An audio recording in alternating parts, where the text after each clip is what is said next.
les amis, aujourd'hui on va parler des SCP. Est-ce que vous savez ce que c'est les SCP les amis? Ouais, c'est ce que c'est parce qu'en fait, il y a pas de niveau dessus. Ta gueule, ta gueule, ta gueule. Et donc les amis, nous sommes en compagnie de, bien évidemment, dis ton nom tout de suite. Zertox. Oui, c'est bien ça, oui. Zertox alias Evan du Cache 4 si vous ne le connaissez pas. Du coup les amis, plus sérieusement les amis, on va parler des SCP. Est-ce que vous connaissez les amis la fondation SCP? Est-ce qu'ils connaissent? Est-ce que Evan tu penses qu'ils connaissent? Certains oui, mais certains non. Ah. Et bien les amis, je vais vous expliquer en quelques phrases. La fondation SCP, c'est une fondation en Amérique du Nord, bien évidemment, qui est fait pour maintenir, ou plutôt pour contenir, certaines créatures et objets plutôt étranges, tu vois ce que je veux dire. Ouais, bien étrange. Hein. On se rappelle du SCP-1004 de tout à l'heure, n'est-ce pas Noé? Ça on le mettra en bonus dans la vidéo, hein, par contre, c'est Ouais, en bonus obligé. si vous êtes sage. Et donc les amis, on va vous lire bien évidemment les SCP les plus populaires, bien évidemment, parce qu'il y a tout simplement une page ici avec marqué page populaire. Nous cliquons dessus, nous cliquons au futur simple. Ferme ta gueule, fils. Donc Evan, c'est à toi si tu veux commencer. Choisis le SCP que tu veux lire dans page populaire. Je vais commencer par un SCP très populaire, c'est un SCP français. C'est le boucher, le SCP-006. Déjà, c'est une classe Euclide, ça veut dire que, tu vois, lui, il faut pas le prendre avec des pincettes. Ouais. faut pas le chercher, quoi, tu vois, c'est comme moi, faut pas le chercher. Non. Alors, il doit être confiné dans une cellule du site Aleph. Du site Aleph. Du site Aleph, voilà, c'est trop dur. 3 membres du personnel de classe D doivent être en permanence dans SCP-06 et doivent s'assurer que le rideau métallique à l'entrée de SCP-0061 et fer ne soit jamais fermé. Là, on comprend bien, tu vois. En gros, alors, dans le SCP-06, il y a un 01 et en gros, c'est le boucher, si je me trompe pas. Alors, il doit avoir 6 gardes armés, ce qui fait quand même beaucoup, tu vois. Avec Ils doivent être armés en permanence, être présents à l'extérieur de SCP-0061. Le personnel interagissant avec SCP-006 ou entrant dans SCP-0061 doit être obligatoirement végétarien. Je ne sais pas si vous savez, mais en fait, c'est un boucher. Le SCP-06, c'est un gros boucher. Ouais, en fait, le SCP-06, c'est un boucher et le SCP-061, ça doit être sa boucherie, non? C'est ça. Alors c'est parti, le descriptif de SCP-06. SCP-006 est un humanoïde de type caucasien mesurant 1m87 et pesant tout à... Quoi? Tout moment, à tout moment, c'est-à-dire genre il peut manger, il pèse toujours ça, tu vois. Et pesant à tout moment 112 kg, donc il est pas maigre, quoi. La seule langue qu'il pratique est le russe. Alors que c'est un français. Il porte un tablier de cuisine taché de sang et une toque d'artisan boucher, le tout par-dessus une chemise à carreaux et un pantalon en toile beige. Pour l'instant, une description tout à fait normale. On pourrait le croiser dans la rue, tu vois, ce boucher. Donc pour l'instant, à part les traces de sang, tu vois, c'est un peu glauque, on dirait qu'il a tué quelqu'un, mais sinon ça va, Il porte dans 98% des cas des ustensiles de cuisine, couteau, hachoir, passés à sa ceinture. Ok, donc il a une ceinture avec des trucs pour tuer des gens, oui. Bien qu'il n'agresse physiquement des êtres vivants que rarement, il possède une force 5 fois plus importante qu'un humain de même corpulence. Il possède une résistance aux dégâts extrêmement élevée. Il a l'apparence d'un boucher, il peut déplacer instantanément SCP-061 ainsi que téléporter à lui n'importe lequel des ustensiles de boucherie présents dans SCP. Ah ok, donc en gros il peut téléporter sa boucherie où il veut, donc sa boucherie elle est au sud, hop, elle peut se retrouver au nord, tout va bien. Il peut téléporter aussi des couteaux, en gros il a besoin d'un couteau, tiens, oh putain ça me saoule, je peux pas te planter. Ah ben si en fait. Machin est une boucherie classique, donc en gros voilà, le 01 c'est sa boucherie comme on a dit, de forme rectangulaire de 5 mètres par 10 mètres au sol et d'une hauteur de 2,75 mètres quand même, c'est pas mal haut. Enfin c'est une boucherie quoi. Ah ouais. Je fais exprès d'être étonné mais c'est une boucherie quoi. Elle comprend 2 salles, la première de 5 mètres par 7 mètres, présente directement à l'entrée du magasin, contenant un comptoir de boucherie classique et une réserve de 5 mètres par 3 mètres dont la porte se situe derrière le comptoir. Ok, donc en gros, c'est une boucherie, quoi. Il y a rien de chelou là-dedans. On a tout dit sur ce SCP qui est un peu cruel. Et on peut dire aussi que les premières apparitions de la boucherie datent des années 40. Ah oui, donc c'est un SCP, mon gars, il est pas jeune. Néanmoins, elle fut confinée qu'en 1996, lorsque la boucherie fut localisée à temps avant son déplacement. Ah ouais, donc en gros, ouais, c'est un boucher et avec une boucherie. En gros, s'il veut te porter, il y arrive à un doigt, tu vois. Donc, ok. Bah, du coup, c'est à moi de choisir le SCP que je veux lire. Je vais choisir un SCP plutôt connu. C'est un des SCP plutôt connus, hein, les amis. C'est un des best connus, si vous voyez ce que je veux dire. Je pense que vous le connaissez sûrement. C'est le SCP. Alors, je choisis soit le 173, soit le 106. C'est quoi, on va choisir le 173? Parce que le 173, mon gars, c'est un des best. Ouais. Tu vois, quand tu vois ça, tu te dis. C'est pas cool. Lui, il est pas donné de la dernière pluie, ça fait des années. Alors, procédure de confinement spécial. L'objet SCP-173 doit être conservé dans un conteneur verrouillé en toutes circonstances. Lorsque des membres du personnel doivent entrer dans la chambre de confinement de SCP-173, ils doivent systématiquement être un minimum de 3 personnes. Et la porte doit être immédiatement, voilà, je galère à dire immédiatement, on est sur cette phrase, systématiquement refermée derrière eux. Donc en gros, ils rentrent, ils sont enfermés avec le monstre. Ou perso, c'est bien, je trouve, d'être enfermé avec un monstre qui ressemble à coton-tige, mais 2 personnes doivent maintenir un contact visuel direct avec SCP-173 en toutes circonstances. Et ce jusqu'à ce que les membres du personnel aient quitté et reverrouillé le conteneur. Ah ouais, donc en gros, si tu le regardes pas, il bute ta mère, quoi. C'est exactement pareil. En fait, si tu le regardes pas et que t'es tout seul, s'il y a personne qui regarde, il va venir derrière quelqu'un, il va lui casser la nuque, tu vois bien, il va faire un petit jeu de jambes là. Ah, il est sympa, je trouve il est sympa. Donc Evan, si tu veux lire la description, je t'en prie. Hein. Bien sûr. Alors, transféré au site 19 en 1993, origine inconnue jusqu'à présent. Il est constitué de barres, d'armatures et de béton comportant des traces de peinture aérosol. De marque Krillon. Je connais trop, je te laisse avec Marc, tu vois, ma chambre a été faite avec les marques Krillon. Est animé et impératif que le contact visuel avec SCP-173 ne soit pas interrompu. Ça veut dire qu'il y a forcément une personne qui doit le regarder si vous voulez pas crever. Voilà, exactement. En fait, le mec, s'il se téléporte, quoi, il s'en bat les couilles. Ouais, le mec nique la logique. Assignés à entrer dans le conteneur sont chargés de s'alerter mutuellement avant de cligner les yeux. En gros, ils doivent faire genre des petits signes. Ouais, il doit faire je vais cligner des yeux, mec, je vais cligner des yeux. Ok, c'est bon. L'objet attaque en brisant le cou de la victime à la base du crâne ou par strangulation. Ça veut dire qu'il l'étrangle en gros. Bah, il est sympa lui. Dans le cas d'une attaque, le personnel doit respecter les procédures de confinement de classe 4 concernant les objets dangereux. Dans tous les cas, tu fermes les yeux, t'es mort. La technique, si t'es tout seul, c'est de cligner un œil, genre celui-là de gauche, et après tu clignes celui-là de droite, comme ça. Mais vous le croisez. Et petite information en plus. La substance brun rougeâtre sur le sol est une combinaison de matière fécale et de sang. Je ne sais pas ce que c'est. Donc c'est de la merde et du sang mélangé, quoi. Mais il a pas de toilette. Oui, mais c'est pour le mec, il voit un monstre, tout ce qu'il se dit, il a pas de toilette quand même, le pauvre. L'origine de ces substances est inconnue, alors ils savent pas ce que c'est. Ils disent que c'est de la merde, mais ils savent pas ce que c'est. Ça sort d'où?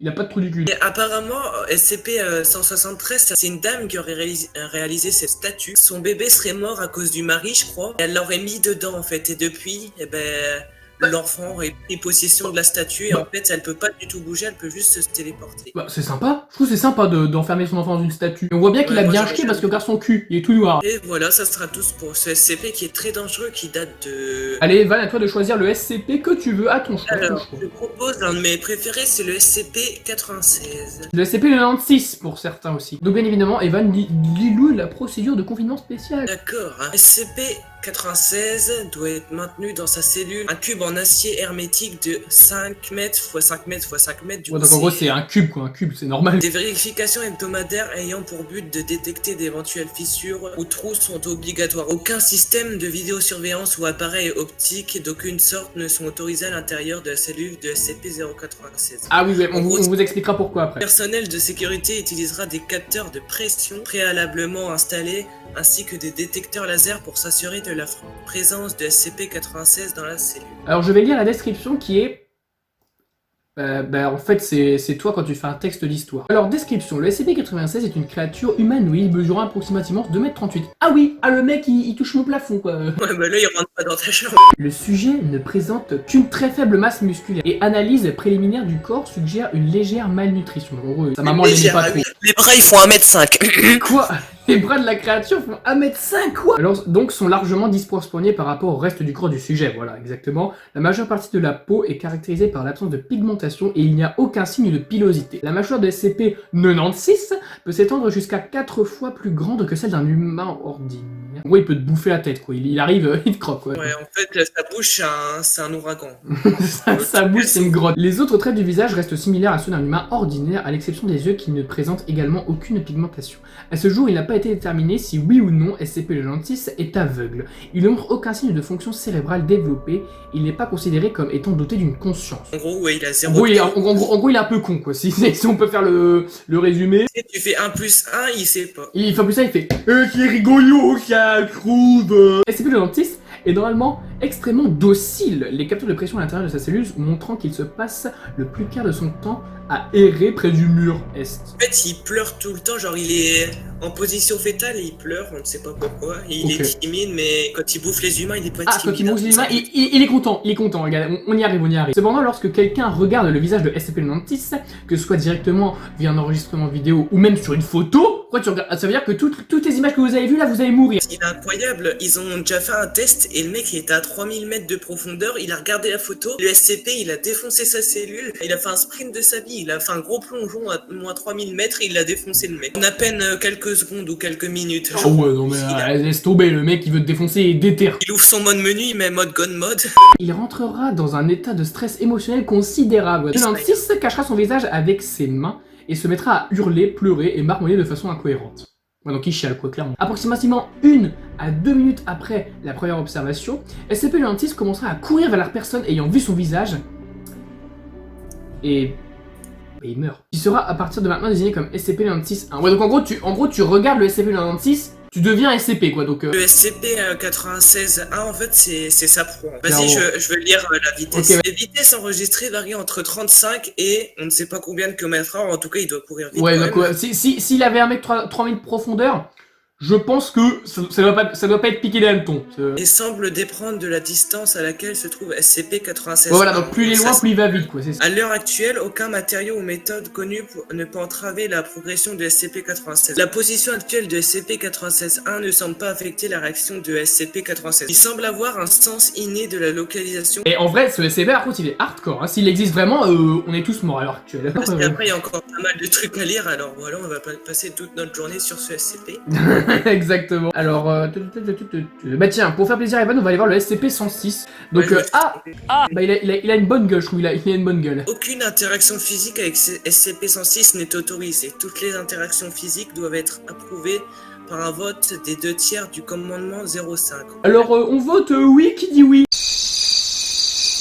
Ah mais personne. Il a ajouté une note. À la base, il était à l'armée, il est tombé dans une genre de flaque bizarre. Et en fait, ils étaient dans une grotte avec son escouade. Ils ont vu plein de crânes avec, tu sais, du liquide noir dessus et tout. Ouais. Et après, le SCP-106, qui était un homme normal, il est tombé dans une genre de flaque hyper profonde, toute noire, de la même substance. Et à partir de ce jour-là, il a commencé à devenir bizarre, à avoir des sourires diaboliques et être bizarre, tu vois. Ah ouais, donc en gros, c'est devenu SCP-106 à partir de ce moment-là. Monsieur, je suis sûr il avait une bonne femme, il avait des enfants et tout. Putain, arrête, là, ça pleurer. Description: SCP-106 semble être un humanoïde âgé avec une apparence générale de décomposition avancée. Donc en gros, c'est un putain de cadavre. Son apparence peut varier, mais l'effet de pourriture reste observé sous chaque forme. J'aimerais pas aller le voir, quoi, en fait. Moi j'aimerais pas lui serrer la main, tu vois, parce qu'à mon avis, après, t'as le sida, quoi.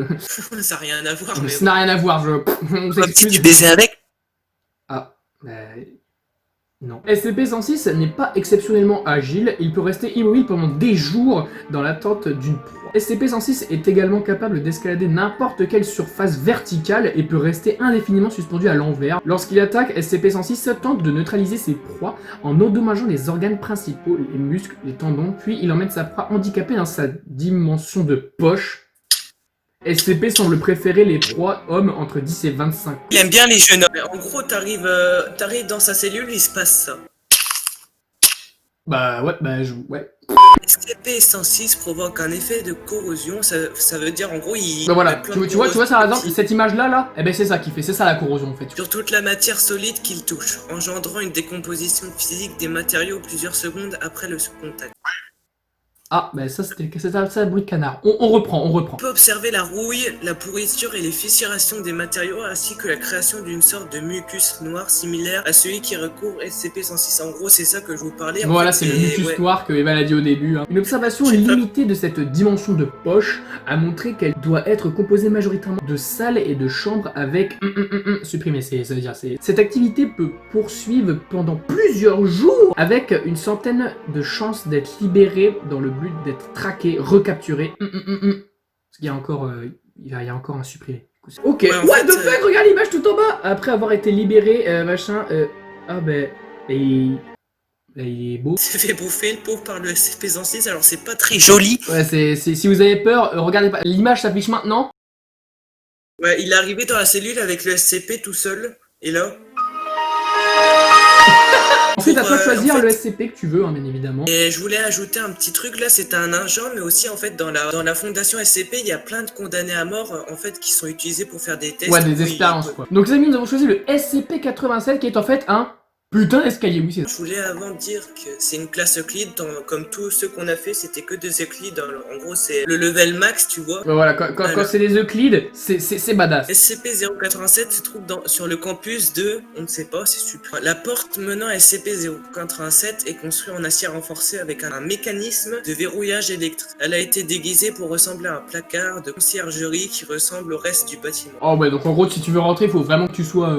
En fait, description de SCP-87, on est parti, on perd pas de temps. Bah si là du coup on perd du temps parce que je dis qu'on perd pas de temps. Putain, ta gueule 87 est un grand escalier avec deux plateformes. Les escaliers descendent suivant un angle de 38 degrés sur 13 marches avant d'arriver à une plateforme semi-circulaire environ de 3 mètres de diamètre. Ouais, donc en gros c'est des escaliers quoi. Mais on va y venir, attendez 2 secondes. La direction de descente pivote de 180 degrés à chaque plateforme.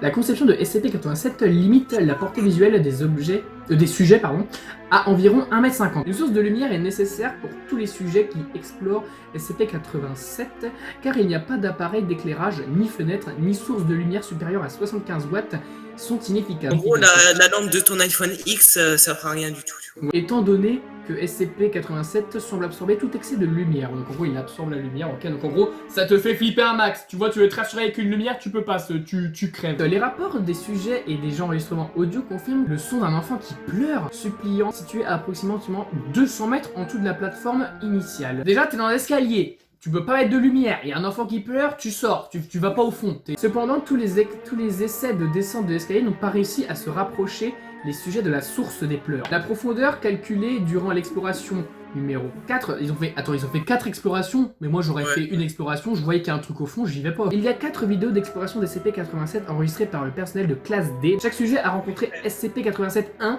qui ressemble à un visage sans pupille, ni narine, ni bouche. Ouais, donc en gros c'est ça quoi. Vous voyez cette image, bah c'est ça. La nature de SCP-87-1 est inconnue, mais il a été déterminé qu'il n'était pas la source des pleurs. Les sujets présentent des symptômes d'intense paranoïa et de peur face à SCP-87-1. Si t'es pas parano, tu vois ça au fond d'un escalier, t'es con, tu te barres. Donc là les amis, on va vous lire une exploration qui a été faite directement dans ces escaliers. C'est-à-dire qu'il y a des mecs qui sont tarés, ils ont envoyé des gens dans les escaliers, voilà. Dès 84-32, donc c'est un condamné à mort, il descend de la plateforme initiale malgré la puissance de la lampe de poche du mine que les 9 premières marches et ensuite il y a plus rien. Ah putain, c'est sombre. Votre lampe de poche fonctionne-t-elle correctement? Donc là, il se retourne et éclaire le couloir du bâtiment pour voir si la lumière éclaire à une plus grande distance. Ouais, ça marche, c'est juste que ça n'éclaire pas les marches jusqu'en bas. Merci, veuillez continuer. Donc ensuite, il va descendre 13 marches jusqu'à la seconde plateforme et ensuite il va se tourner de 180 degrés pour commencer à avancer vers les autres marches, sauf qu'il s'arrête. Quelle est la raison de votre arrêt? Mais vous entendez ça? Il y a un putain d'enfant en bas. Enfin, on dirait. Pouvez-vous décrire le son, je vous prie? C'est jeune, c'est soit une fille, soit un très jeune garçon. Ça pleure, ça sanglote. S'il vous plaît. À l'aide, s'il vous plaît, et à l'aide, ouais, ça fait que répéter ça en pleurant. Pouvez-vous estimer la distance depuis l'endroit où vous êtes maintenant? Merde, je sais pas, on va dire 200 mètres, en dessous. Et veuillez continuer. Donc ensuite, il va redescendre 13 marches, donc il atteint encore une autre plateforme en bas. Les cris de l'enfant deviennent audibles. Pouvez-vous toujours entendre les pleurs?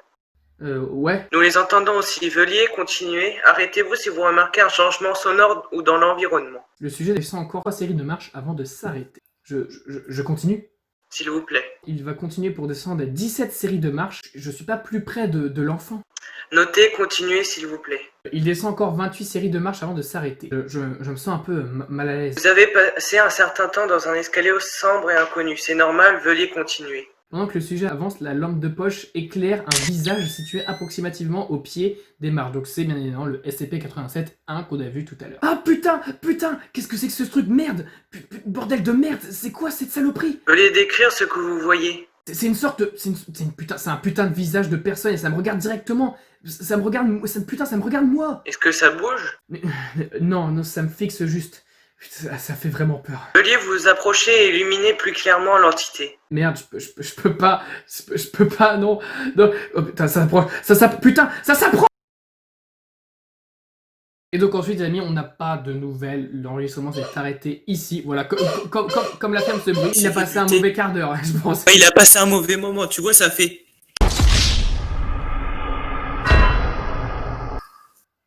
d'accord. Donc les amis, en tout cas, j'espère que ça vous aura plu ces petites descriptions de SCP, des créatures un peu pas normales. Un peu bizarre, ouais. Ceux-là, c'est des classiques, mais des fois, on a des virus, il y a des disques, il y a des clés, enfin...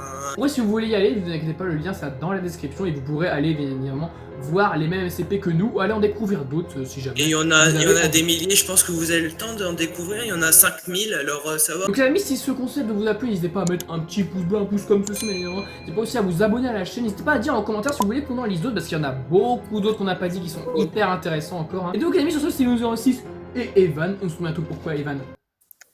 Pour l'épisode 2 peut-être. Et aussi pour une nouvelle... Vidéo. Allez, ciao les cocos. Ciao ciao.